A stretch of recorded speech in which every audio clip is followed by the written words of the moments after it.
Welcome to a brief introduction of dog yoga.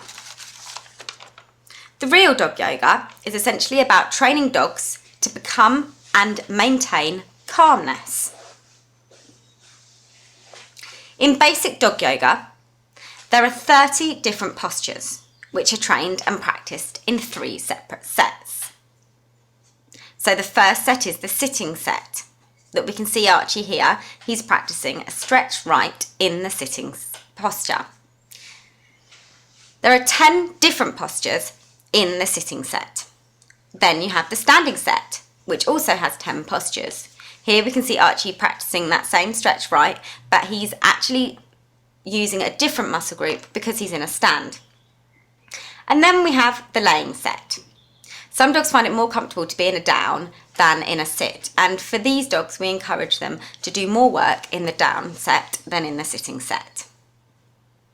Here we can see Archie again focusing his attention on doing a stretch right in the down set. There are also 15 different slow, gentle actions that we encourage dogs to do during dog yoga. Our focus here is on pace and teaching dogs to de-escalate. So very often they'll be asked to do an action followed by a much calmer posture, which helps them to learn to change and maintain their own energy levels. Then we also have 10 communication expressions which are trained on cue. These are signals that dogs use to communicate, and so we train them and encourage them to use them more readily. During the focus, we practice extension and duration. So that's how much the dog is stretching and also how long they can hold a specific posture for. You can see here Ella is doing the stretch right in the down, and each time I'm rewarding her for holding that for slightly longer and doing slightly more of an extension.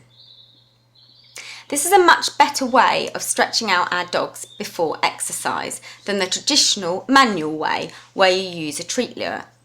Using treat lures can often cause overstretching, and this way dogs don't go over their pain threshold as they're choosing how far to stretch and how far is comfortable for them.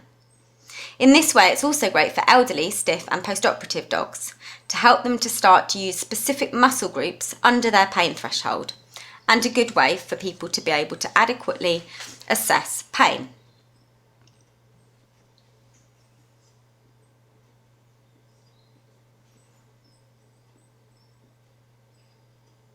Moreover, dog yoga paves the way towards developing a new training environment and protocol.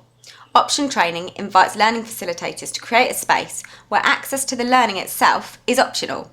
Dogs are free to come and go to participate or not, and specific signs that a dog needs to process information becomes a cue for all of us to opt out and to take a break. The aim of all this is to generate a state of what Mihai Csikszentmihalyi calls flow. Flow is a state of complete absorption in a task. In this case, both the learner and the learning facilitator should be completely immersed. It's characterised by a feeling of engagement, fulfillment and skill, and Mihai sees it as the route to happiness. Time flies and every action flows into the next, a bit like in jazz music. The real dog yoga aims to develop a dialogue which is interspecies between human and dog, where this state of flow flows between us and back. The results are an increased bond, better body consciousness, increased focus and general calmness. The specific postures, actions and expressions are developed to stimulate the parasympathetic nervous system and combat stress. The parasympathetic nervous system is the one that releases all the calming and happy hormones such as GABA and serotonin. Vets have found that dog yoga also makes a great general exercise programs for dogs and is brilliant for exercising gently the mind and the body of sick, elderly or recovering dogs who are supposed to be on box rest. To find out more about dog yoga, visit www.therealdogyoga.co.uk. Many thanks for your time and I hope you enjoyed it. All feedback is welcome. Please email joes4d@outlook.com.